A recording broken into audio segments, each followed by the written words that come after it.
तुम सारे तथाकथित जो भी देवी देवताओं की पूजा करने वाले लोग हैं, चाहे सरकार के नुमाइंदे हो, प्रधानमंत्री हो, हमारे देश के राष्ट्रपति हो, विभिन्न राज्यों के मुख्यमंत्री हो, उनसे ये कह रहा हूँ, एक टांग से खड़े होकर के हाथ जोड़ करके 33 करोड़ देवताओं से विनती करो, आओ हमारी भारत की धरती खतरे में है। हे देवताओं, हे सृष्टि के मालिक, हे ब्रह्मा, हे विष्णु, हे शिव शंकर, हे भोलेनाथ, हे देवियों, तुम सभी आओ, इस देश को कोरोना वायरस से बचाओ। लेकिन मैं कहता हूँ एक भी आने वाला नहीं है, क्योंकि वो है ही नहीं। जिन लोगों ने सबका विकास, सबका साथ लेकर के चलने की बात की थी, वो सबका विनाश और सबकी लाशों के ऊपर अपने साम्राज्य को स्थापित करने के लिए आमादा है। भी मरोगे, मोहन भागवत भी मरेगा, योगी भी मरेगा, अमित शाह भी मरेगा। खबरें तो आप बहुत देखते होंगे, लेकिन खबरों को गहराई से जानने के लिए हमारे चैनल को लाइक एंड सब्सक्राइब करें और बेल आइकन को दबाएं। मेरे देशवासियों, बदंतानंद का आपके सुखी जीवन की मंगल कामना, शुभकामनाएं। आप कोरोना वायरस के चलते निरोग रहे, सुखी रहे, साथ ही साथ अपने सेहत को बचाने हेतु, इम्यूनिटी बढ़ाने के लिए नियमों का पालन करें, अच्छा भोजन करें, चिंतन करें और अपने आप को भीड़ में जाने से बचाएं। इस समय, वर्तमान समय में कोरोना वायरस इतनी बुरी तरीके से हमारे देश में आ चुका है कि पूरे देश में हाहाकार मचा हुआ है। लेकिन एक बात मेरी समझ में नहीं आती, हालांकि मैं किसी पार्टी का कोई आदमी नहीं हूँ, मेरी किसी पार्टी से कोई दुश्मनी भी नहीं है, मैं भगवान बुद्ध के धर्म का अनुसरण करने वाला व्यक्ति हूँ, शांतवादी हूँ, अहिंसा के पथ पर चलने वाला हूँ, भोजन हिता, भोजन सुखाए की बात करने वाला हूँ। इसलिए इस देश में जो भी गलत कार्य हो रहे हैं, जो भी एक दूसरे पर दोषारोपण लगाए जा रहे हैं, जो भी एक दूसरे की टांग खींचने की बात कर रहे हैं, इन सब से इस देश का भला होने वाला नहीं है। क्या इन सारी बातों से हमारे राष्ट्र का उत्थान हो सकता है? मैं एक बात कहते हुए आप सभी देशवासियों का ध्यान आकर्षित करना चाहता हूँ। वर्तमान में पश्चिमी बंगाल में चुनाव हुआ, हमारे देश की सरकार के बड़े बड़े नुमाइंदे, यहाँ तक कि प्रधानमंत्री, उनके गृह मंत्री और अलग अलग स्टेट के मुख्यमंत्रियों ने एड़ी चोटी का जोर लगा करके पश्चिम बंगाल में इस बात की कोशिश की कि हमारी सरकार बननी चाहिए, जबकि दूसरी तरफ कोरोना वायरस से लाखों लोग जो है मौत के मुंह में चले गए, छोटे छोटे बच्चों की मृत्यु हो रही है, वृद्ध लोग चले गए, जाने पहचाने वाले लोग चले गए, पता नहीं चला कब क्या हुआ, कोई बैठे बैठे मर गया, कोई अस्पताल में मर गया, कोई गैस की यानी कोई ऑक्सीजन गैस की कमी की वजह से मर गया, कोई सही इलाज होने की वजह से मर गया, कोई सही बिस्तर होने न मिलने की वजह से मर गया, कोई सही दवा न मिलने की वजह से मर गया। लेकिन हमारे देश के प्रधानमंत्री के ऊपर कोई असर नहीं पड़ा, अमित शाह के ऊपर कोई असर नहीं पड़ा। आज भी ये चीख चीख के बोल रहे हैं कि पश्चिम बंगाल में हमारी पार्टी के लोगों की हत्या हो रही है, इनको अपनी पार्टी के लोगों की हत्या हो रही है उसकी तो बहुत चिंता है, और जो लाखों लोग इस देश में मर रहे हैं, अरे भाई कम से कम उनकी तरफ भी तो ध्यान दो। लोगों ने वोट दे करके तुमको चुना है, इसलिए चुना है कि तुम उनके स्वास्थ्य का, तुम उनकी शिक्षा का, तुम उनकी विकास का, तुम राष्ट्र के उत्थान का ख्याल रखो, और जो पुरानी सरकारों ने गलती की है उनको तुम मत यानी दोहराओ। लेकिन देखने में ये आ रहा है कि वर्तमान सरकार बजाय विकास करने के देश को बेचने में लगी हुई है। कोई कहता है गैस की कोई कमी नहीं है ना। वो हमारे देश का जो बीजेपी का एक वक्ता है, मैं नाम नहीं लेना चाहता, आप सभी जानते हैं, गाल बजाने में सबसे आगे है, वो कहता है किसी प्रकार की कोई कमी नहीं है, राज्य सरकार सहयोग नहीं कर रही है। दिल्ली में ऑक्सीजन की जब कमी हुई तो सुप्रीम कोर्ट को, हाई कोर्ट को बोलना पड़ा इस सरकार को जो है कि हम अंधे नहीं हैं, तुम अंधे हो सकते हो, हम अंधे नहीं हैं, जो डिमांड है उसको पूरा करो। उसके बावजूद भी ये लोग चिल्ला रहे हैं हाँ पूरी व्यवस्था है, कोई कमी नहीं है, बाहर से धन आ रहा है, बाहर से दवाइयाँ आ रही हैं। मुझे लगता है असली दवाइयों को दूसरे देशों में भेजने को बेचा जा रहा है, उससे संपत्ति अर्जित की जा रही है, या कोरोना वायरस को भगाने के नाम पर लोगों से सहयोग की अपील की जा रही है। लेकिन कोरोना से मरने वाले लोगों की लाश को रोका नहीं जा सकता, मरने वालों को रोका नहीं जा सकता, उनको सही इलाज नहीं कराया जा सकता, उनकी सही व्यवस्था नहीं की जा सकती। कोई कहता है गौमूत्र से समस्या हल होगी। हमारे देश के बाबा रामदेव गाल बजाने में सबसे आगे, योग सिखाने में सबसे आगे, लंबी चौड़ी फेंकने में सबसे आगे, और सबसे बड़ी बात तो ये है कि इस सरकार की चमचागिरी में सबसे आगे।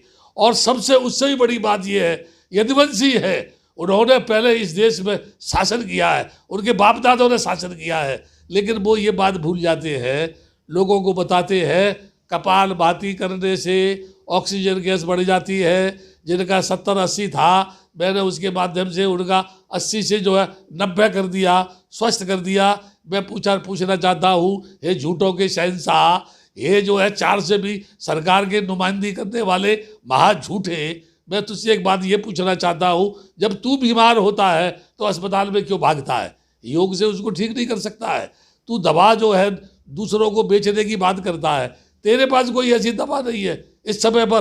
तूने तो सारी बीमारियों का ठेका ले रखा है, तू तो सभी बीमारियों को योग से ठीक करना चाहता है।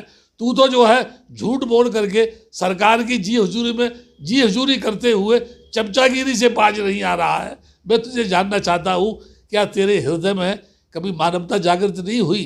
हे देश में योग के नाम पर व्यापार करने वाले बहुत बड़े व्यापारी, बहुत बड़े व्यापार के नाम पर ठगी करने वाले, मैं तुझसे पूछना चाहता हूँ, क्या ये सन्यासी का काम है क्या वो झूठ बोले? क्या ये सन्यासी का काम है कि कपाल भाती से सभी बीमारियों का इलाज कर सकता है वो?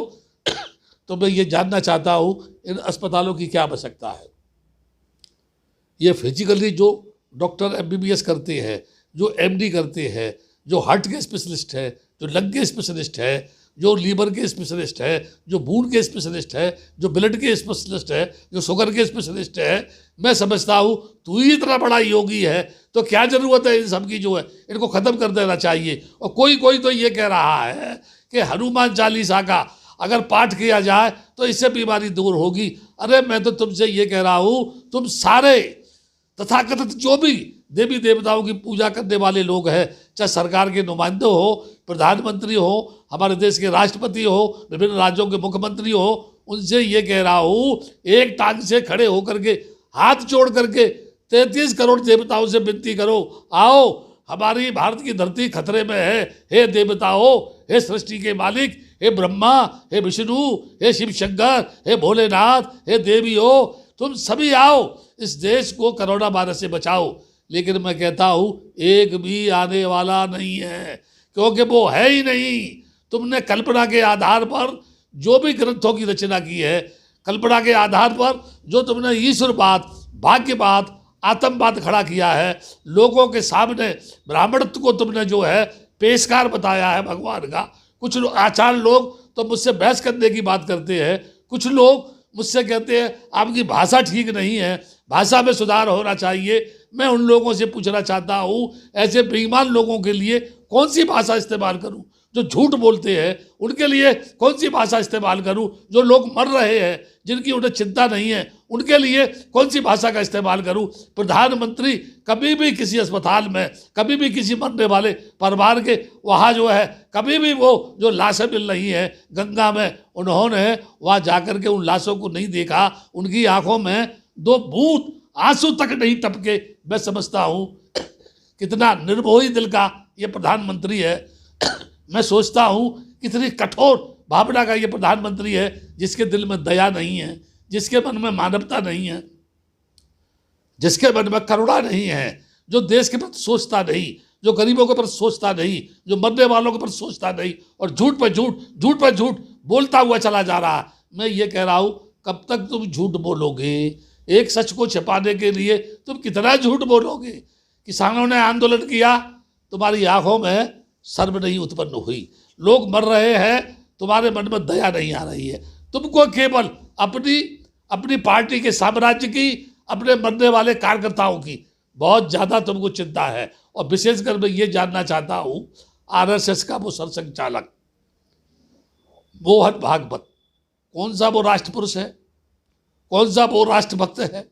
उसको इतनी सिक्योरिटी दी जा रही है, उस पर इतना पैसा खर्च किया जा रहा है, प्रधानमंत्री को करोड़ों रुपया मिलता है, राष्ट्रपति को करोड़ों रुपया मिलता है, इन एमपीज को, इन मंत्रियों को पैसा मिलता है। क्या ये एक एक महीने की तनख्वाह सभी इस कोरोना वायरस पे दान करके हमारे देश की इस कोरोना वायरस की दवाओं को खरीद कर लोगों की जान नहीं बचा सकती है? मैं देशवासियों से कहना चाहता हूँ, जागो, सोचो। जिन लोगों ने सबका विकास, सबका साथ लेकर के चलने की बात की थी, वो सबका विनाश और सबकी लाशों के ऊपर अपने साम्राज्य को स्थापित करने के लिए आमादा हैं। याद करो, कोई भी आने वाला नहीं है, आपकी करनी कथनी ही आपको बचाएगी। इसलिए भगवान बुद्ध ने कहा, हे दुनिया के लोगों, चिंतन करो, कौन हो तुम, कहाँ से आए हो, क्या करने के लिए आए हो, क्या हो तुम, क्या तुम्हारा जीवन है। क्या तुमने कभी इसके बारे में सोचा? तुम बाहर सजाने में लगे हुए हो, तुम बाहर महल बनाने में लगे हुए हो, तुम बाहर की गंदगी दूर करने में लगे हुए हो। कभी तुमने अपने अंदर झांक के देखा कितनी गंदगी है? क्या तुम्हारा मन शांत है? क्या तुमने अपने आप को जान लिया है? क्या तुम जानते हो कि सुख क्या है? क्या तुम जानते हो सुख प्राप्त कैसे होता है? याद रखो, न दुख है न सुख है, न सुख दुख में है न दुख सुख में है। ये बीमारी आम आदमी के दिमाग में घुस गई है। इससे 80% नहीं, 90% आदमी मानसिक रोगी हो गया है, मानसिक रूप से बीमार हो गया है। सबसे बड़ा पहले इलाज हमको आदमी के मानसिक रोग का करना है। जो मानसिक रूप से अशांत है, जब तक मानसिक रोग से आदमी मुक्त नहीं होगा, जब तक उसको मानसिक शांति नहीं मिलेगी, जब तक उसके शरीर की ह्यूमनिटी नहीं बढ़ेगी, जब तक उस आदमी को सही यानी दवा का डोज नहीं मिलेगा, जब तक उसकी सही व्यवस्था नहीं होगी, तुम कितनी भी लाख कोशिश करो, तुम्हारे पूर्वज भी मरने वाले लोगों को रोक नहीं पाएंगे। इसलिए होश में आओ। हे मेरे देश के प्रधानमंत्री, प्यारे प्रधानमंत्री, प्यारे योगी राज, प्यारे अमित शाह, प्यारे जो है आपकी प्रवक्ता, आपकी पार्टी के गाल बजाने लोग, चमचागिरी करने वाले लोग, आपके गीत गाने वाले लोग, आपकी आरती उतारने वाले लोग, आप सब होश में आ जाओ। अब मदहोशी का नकाब उतार करके गरीबों की सेवा करने में लग जाओ, नहीं तो इनकी ऐसी पड़ेगी कि तुम्हारे नाम तो छोड़ो, तुम्हारे निशान तक नहीं मिलेंगे, तुम्हारे ऊपर चर्चा करने वाले नहीं मिलेंगे। और आने वाले इतिहास में जो लोग बचेंगे वो थूकेंगे आपको, और जिधर जाएंगे गला पकड़ के लोग पूछेंगे कि जब तुम सत्ता में थे तो तुमने हमारे मरने वाले लोगों पर ध्यान क्यों नहीं दिया। इसलिए वक्त है, होश में आ जाओ, देश को बचाने का काम करो, ईमानदारी से व्यवस्था करो, झूठ बोलना बंद करो। क्योंकि एक प्रदेश झूठ बोल रहा है, दिल्ली झूठ बोल रही है, सारे राज्य तेरे हैं, सब झूठ बोल रहे हैं। सब जगह कमी है, कहीं गैस की कमी है, कहीं अस्पताल की कमी है, कहीं बिस्तरों की कमी है, कहीं किसी की कमी है, कहीं जो है वैक्सीन की कमी है। ये सारे लोग तो झूठ नहीं बोल रहे हैं, केवल तुम ही ईमानदार बोल रहे हो। याद रखो, तुमने झूठ के सारे जो कर लिया, अब तुम आगे नहीं कर पाओगे। मैं आशीर्वाद दे रहा हूँ कि होश में आके देश का भला करो, नहीं तो ऐसा होगा, इन लोगों का श्राप ऐसा लगेगा तुमको कि मैं नहीं कह सकता तुम्हारा क्या हाल होगा। वक्त रहते जागो और मरने वालों को बचाने का काम करो, नहीं तो एक दिन तुम भी मरोगे, तब तुम्हें बचाने के लिए कौन आएगा। बचना एक भी नहीं है, जन्म लिया तो दूसरी बार मरना है। तुम कोई अमर नहीं हो, तुम भी मरोगे, मोहन भागवत भी मरेगा, योगी भी मरेगा, अमित शाह भी मरेगा, तुम्हारे जितने भी लोग हमदर्द है सबको मौत आनी है। इसीलिए तुम जो मर रहे हैं उनको बचाने का काम करो, तो कम से कम अच्छी मौत तो आएगी। इन्हीं शब्दों के साथ मैं एक बार पुनः देशवासी के लोगों को आशीर्वाद देते हुए कहना चाहता हूँ, आप सब सजग होकर के अपने आप को बचाने का काम करो, जितना संभव हो सकता है नियमों का पालन करो। इनके ऊपर अगर डिपेंड रहे तो जल्दी मर जाओगे, इसलिए जिंदा रहोगे तो आगे चल करके औरों की भी भलाई करोगे। और जो लोग धनाढ्य हैं, जिनके पास पैसा है, वो दिल खोल करके भूखे नंगे लोगों की इस समय मदद करो, नहीं तो तुम मर गए तो तुम्हारी पूंजी किसी काम में नहीं आएगी।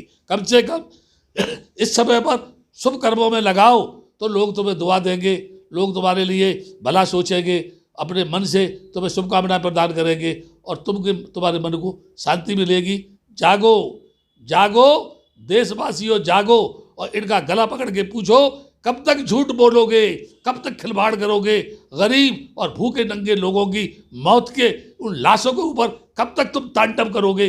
कब तक तुम झूठ का इजहार करके लोगों को मूर्ख बनाने का काम करोगे? जागो, बार बार बोल रहा हूँ, जागो। आने वाला समय तुम्हारे लिए खतरे से खाली नहीं है, इसलिए जाग जाओ। अगर आप चाहते हो कि हम समाज के लिए काम करते रहें तो हमें आर्थिक सहयोग करें। ऊपर दिए गए